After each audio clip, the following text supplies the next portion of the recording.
Next है हमारे पास नॉइज़ पोल्यूशन।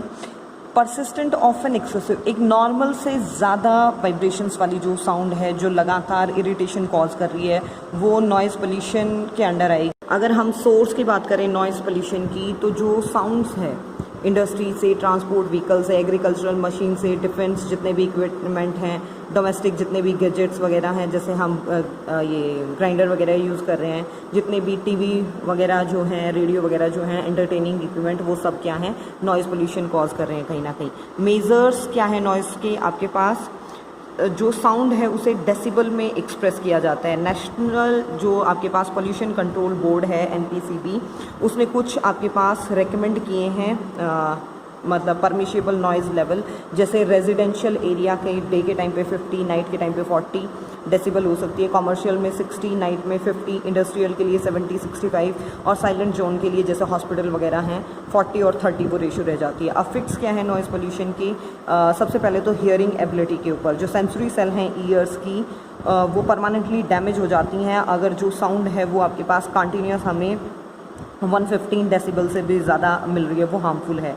अगर बहुत ज़्यादा नॉइज़ है 80 डेसिबल से भी ज़्यादा की, परमानेंट वो लॉस कर सकती है हेयरिंग कैपेसिटी का। और अचानक से जो एक तेज साउंड होती है वो टिम्पैनिक मेम्ब्रेन के ऊपर हार्मफुल अफेक्ट कॉज कर सकती है। देन हम बात करते हैं अफेक्ट ऑन जनरल हेल्थ, तो इसके कारण एनेक्सिटी होती है, स्ट्रेस कॉज ये करती हैं। नॉइज़ जो है वो आपके पास रेट भी जो हार्ट बीट की रेट है उसे बढ़ा देती है, कोलेस्ट्रॉल का लेवल एनहांस कर रही है, हेडेक, आई स्ट्रेन और हार्ट आउटपुट को एनहांस कर रही है। और defective colour vision, proper colour देखने में प्रॉब्लम आती है और हार्ट फेल्योर कॉज कर रही है आपके पास। जितनी भी अटेंशन है, मतलब कॉन्सेंट्रेट करके आप कोई भी काम नहीं कर पा रहे, इमोशनल डिस्टर्बेंस वो कॉज करती है। अदर इफेक्ट्स की अगर हम बात कर रहे हैं तो जो नॉइज़ है वो इंटरफेयर करती है नॉर्मल कन्वर्जेशन जो हमारी है, और कंसंट्रेशन को डिस्टर्ब करती है, अपसेट करती है मूड को। कंट्रोल कैसे किया जा सकता है नॉइज़ पोल्यूशन को? जितने भी इंडस्ट्रीज़ हैं, रेलवे स्टेशन, वो शहर से मतलब जो ह्यूमन सेटलमेंट है उससे कहीं दूर लाई करें। जो नॉइज़ी मशीन्स हैं उन्हें साउंड प्रूफ चैम्बर के अंदर रखा जाए, उन्हें प्रॉपर टाइम टू टाइम उनकी मेंटेनेंस की जाए, लुब्रिकेशन उन्हें दिया जाए ताकि वो इतनी आवाज़ प्रोड्यूस ना करें। जितनी भी मशीन्स हैं, क्वाइटर मशीन जो कम आवाज़ प्रोड्यूस करती हैं, उन्हें यूज़ किया जाए। लाउड स्पीकर, एम्पलीफायर के यूज़ को रोक दिया जाए। और जितना भी मोटर व्हीकल्स हैं, जो गाड़ी वगैरह हैं हमारी, उनके जो रोड के ऊपर जो उनकी नॉइस है उसको रिड्यूस करने के लिए ज़्यादा से ज़्यादा प्लांट ग्रो किए जाए प्लांट के साइड्स में। और एक मतलब there should be silence zone होना चाहिए रेजिडेंशियल एरिया, एजुकेशनल इंस्टीट्यूट और हॉस्पिटल के आसपास, और लोगों को मतलब प्रॉपरली एजुकेट किया जाना चाहिए नॉइज़ पोल्यूशन और उसके इफेक्ट के बारे में। देन हमारा टॉपिक है environmental laws for controlling pollution, कि एनवायरमेंटल लॉज के थ्रू हम पोल्यूशन को कैसे कंट्रोल कर सकते हैं। जैसे हमारा है द एनवायरमेंट प्रोटेक्शन एक्ट 1986। इस एक्ट के अकॉर्डिंग क्या था, जो पावर थी वो सेंट्रल गवर्नमेंट के पास थी लॉज वगैरह बनाने के लिए कि एनवायरनमेंट को प्रोटेक्ट करने के लिए, और स्टेट गवर्नमेंट उसे हेल्प करेगी, कोऑर्डिनेट करेगी। इसके इंपॉर्टेंट फंक्शंस क्या थे आपके पास? To set the standards of quality, मतलब एक स्टैंडर्ड बताना कि अगर इससे ज़्यादा अगर पॉल्यूटेंट की वैल्यू बढ़ रही है तो वो हार्मफुल है एयर, वाटर और सॉइल के अंदर। मैक्सिमम परमिशेबल लिमिट बताना कि इस कंसंट्रेशन से ज़्यादा अगर होता है तो वो एनवायरनमेंट के लिए हार्मफुल है। जैसे नॉइज़ पोल्यूशन की अगर हम बात करें तो वो कितने डेसिबल की साउंड जो हमने पीछे डिस्कस भी किया था वो सफिशिएंट है, अगर उससे ज़्यादा हो रही है तो वो प्रॉब्लम क्रिएट कर सकती है। Procedure of safe guards for handling of hazardous substance, जो बहुत ज़्यादा हार्मफुल सब्सटेंस हैं उनकी प्रोसीजर क्या है, उन्हें कैसे सेफली हैंडल किया जा सकता है। जो आपके पास प्रोहिबिशन और लेस रेस्ट्रिक्शन, मतलब जो इंडस्ट्रीज़ वगैरह हैं उनके ऊपर लॉज वगैरह बना के उन्हें डिफरेंट एरियाज़ में शिफ्ट करवाना चाहिए।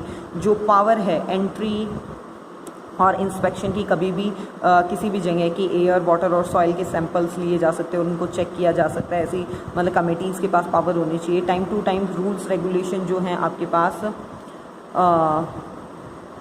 जो फॉर्म किए गए इस एक्ट के अकॉर्डिंग, जैसे हजार्डियस वेस्ट रूल 1989 में आया, बायोमेडिकल वेस्ट रूल्स 1998 में आया, रिसाइकल्ड प्लास्टिक मैन्युफैक्चरिंग जो थे रूल्स 1999 के अंदर। अगर हम नॉइज़ पोल्यूशन रूल की बात कर रहे हैं 2000 में आया, ओजोन डिप्लीटिंग सब्सटेंस रूल था 2000 के अंदर, म्यूनिसिपल सॉलिड वेस्ट रूल 2000 के अंदर डाला गया। देन इंसेक्टिसाइड एक्ट 1968, ये जो है एक्ट वो गवर्नमेंट को पावर देता है कि वो जितनी भी मतलब ये फर्टिलाइजर्स वगैरह इंसेक्टिसाइड्स वगैरह हैं उनके इम्पोर्ट्स को, मैन्युफैक्चर को, से ट्रांसपोर्ट और डिस्ट्रीब्यूशन, यूज़ उनका कितना करना है, क्या करना है, उन सबको वो कंट्रोल करेगा।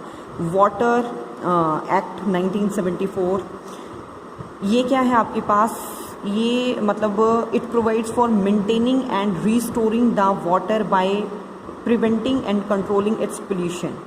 उसके कुछ फीचर्स थे जैसे जो मेंटेनेंस है, रिस्टोरेशन है, क्वालिटी की पानी की, सरफेस और ग्राउंड वाटर की, उसके ऊपर ध्यान दिया जाए। जो एस्टेब्लिशमेंट है सेंट्रल और state board, pollution control board को सेटअप किया जाए ताकि वो इन सारे फैक्टर से रिलेटेड ध्यान दे सकें। जो एयर एक्ट था वो 1981 में आया था और इस एक्ट का मीनिंग क्या था आपके पास, prevention of quality of air. जो क्वालिटी ऑफ एयर है उसको ख़राब होने से रोका जाए, कंट्रोल ऑफ एयर पोल्यूशन किया जाए, मतलब कंट्रोल किया जाए, उसको एयर पोल्यूशन को होने से रोका जाए, उसके जितने भी अफेक्ट हैं उन्हें मिनिमाइज़ किया जाए। 1987 के अंदर नॉइज़ पोल्यूशन को भी इस एक्ट के साथ ऐड किया गया, इस मतलब चेंज अमेंडमेंट हुई इसके अंदर। और द एयर एक्ट 1981 वाले में जब नॉइज़ पोल्यूशन 87 के इसके अंदर ऐड किया गया था अमेंडमेंट के थ्रू। देन नेक्स्ट टॉपिक है हमारा ग्रीन हाउस इफेक्ट। इस फिनोमिनन का हमें पता है कि नेचुरली अकरिंग फिनोमिनन है, ये अर्थ का सरफेस अगर हम कंसीडर कर रहे हैं तो यहाँ पे क्या है, गैसियस एनवलप है।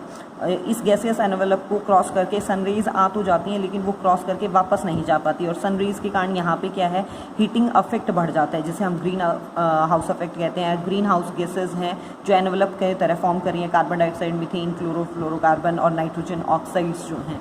और इसके कारण क्या है, लगातार जो कंटिन्यूस एनहांसमेंट हो रही है टेम्परेचर के कारण, उसके कारण अफेक्ट जो कॉज हो रहा है वो है global warming, gradual increase in the average temperature of the earth surface. जो अर्थ का सरफेस है उसका जो ऑन एन एवरेज टेम्परेचर है उसमें कंटिन्यूस एनहांसमेंट होना ग्रीन हाउस गैसेस के कारण, वो कहलाता है ग्लोबल वार्मिंग।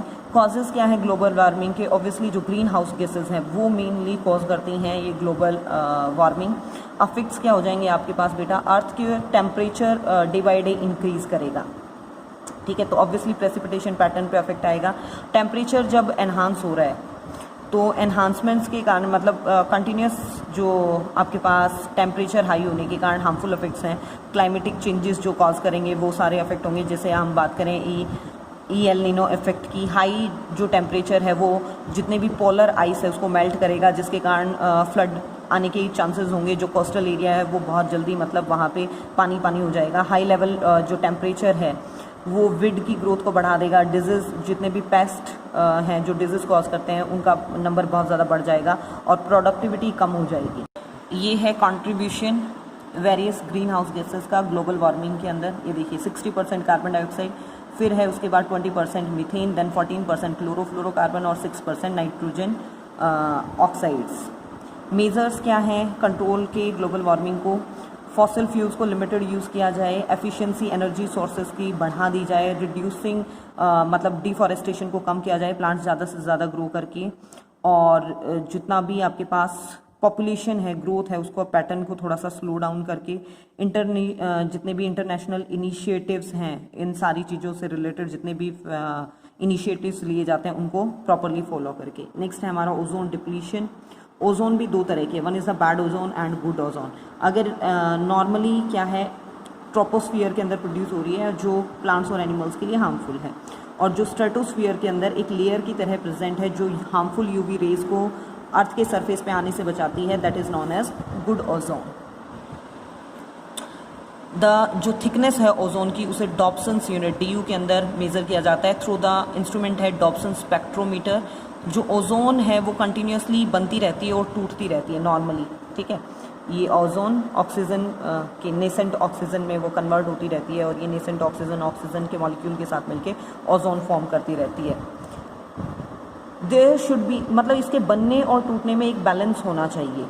अगर ये बैलेंस बट ये बैलेंस जो है वो डिस्टर्ब होता है, क्लोरोफ्लोरोकार्बन्स अगर वहाँ ज़्यादा हैं, जो AC और फ्रिज जो रेफ्रिजरेटर हम यूज़ करते हैं वहाँ से अराइज होते हैं, तो उसके कारण क्या होता है कि ये प्रोसेस बैलेंस नहीं रह पाती। जितनी जो मतलब ओजोन टूट जाती है उतनी बन नहीं पाती, जिसके कारण प्रॉब्लम होती है, ओजोन डिग्रेडेशन होता है।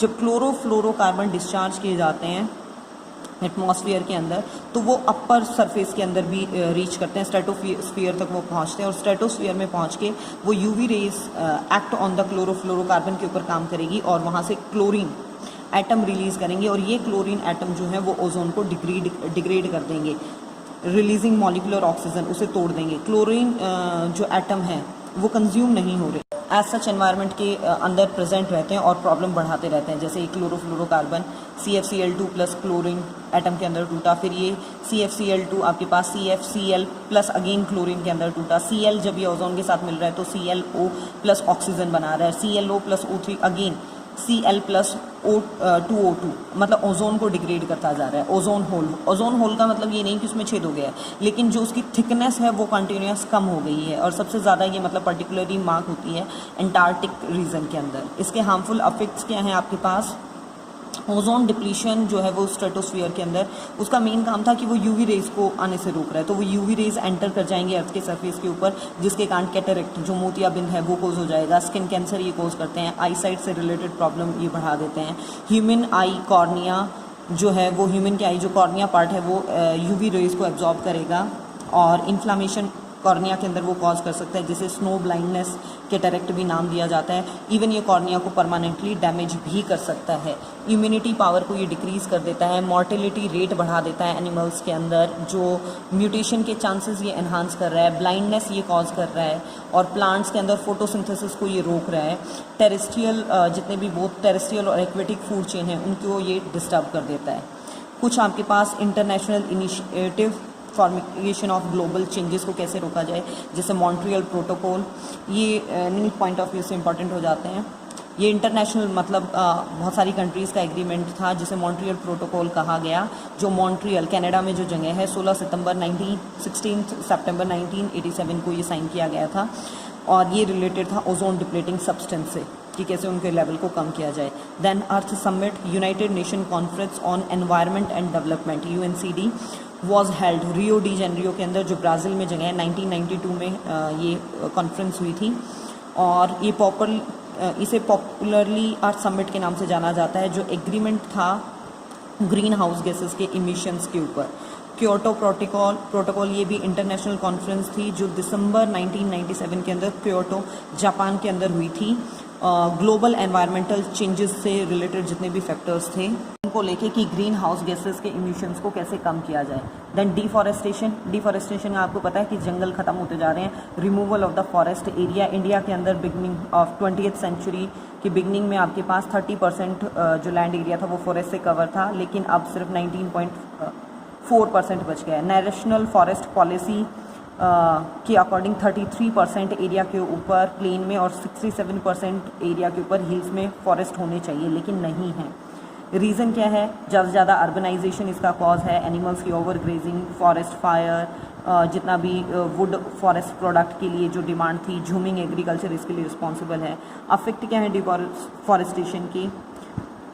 CO2 कंसंट्रेशन जो है उसका लेवल बढ़ता जा रहा है, बायोडाइवर्सिटी लॉस होता जा रहा है, हैबिटाट जो है उसका डिस्ट्रक्शन होता जा रहा है। आपके पास हाइड्रोलॉजिकल जो साइकिल्स हैं वो डिस्टर्ब हो रही हैं, पानी वाली साइकिल जो है, सॉइल इरोजन हो रहा है, डिजर्टिफिकेशन बहुत ज़्यादा हो रहा है। कंजर्वेशन कैसे किया जा सकता है फॉरेस्ट का? रिफॉरेस्टेशन, ज़्यादा से ज़्यादा पेड़ उगा के।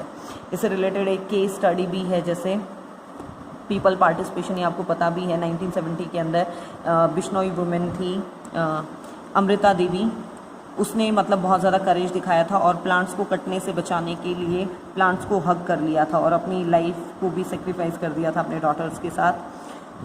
सेकेंडली है द गवर्नमेंट ऑफ इंडिया, उसने मतलब गवर्नमेंट ऑफ इंडिया ने आज के दिन अमृता देवी बिश्नोई प्रोटेक्शन अवार्ड शुरू किया है उन लोगों के लिए जो वाइल्ड लाइफ को प्रोटेक्ट करने के लिए बहुत ज़्यादा काम करते हैं। ऐसा ही एग्जाम्पल है चिपको मूवमेंट, घरवाल हिमालयन रीजन के अंदर 1974 में लोकल पीपल्स ने अगेन प्लांट्स को हग करना शुरू कर दिया था ताकि उन्हें काटने से बचाया जा सके। Government of India in 1980s उन्होंने इंट्रोड्यूस किया था concept of joint forest management, जब उन्हें मतलब लोकल कम्युनिटी की वैल्यू समझ में आ गई थी कि वो कितना ज़्यादा उनको हेल्प कर सकते हैं फॉरेस्ट को प्रोटेक्ट करने के लिए।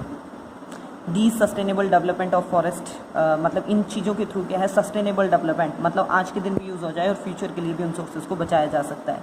नेक्स्ट है एल्गल ब्लूम, जब प्लैंक्टोनिक जो हैं जैसे एल्गी वगैरह हैं, उनकी बहुत ज़्यादा एक्सेस ग्रोथ हो जाए सरफेस ऑफ वाटर के, मतलब वाटर सरफेस के ऊपर, जब डोमेस्टिक सीवेज न्यूट्रिएंट्स जैसे नाइट्रोजन फॉस्फोरस जो हैं वो बहुत ज़्यादा फेवर करेंगे इनकी ग्रोथ को, और उस एक्सेसिव ग्रोथ को नाम दिया जाएगा एक्सेस एल्गल ब्लूम।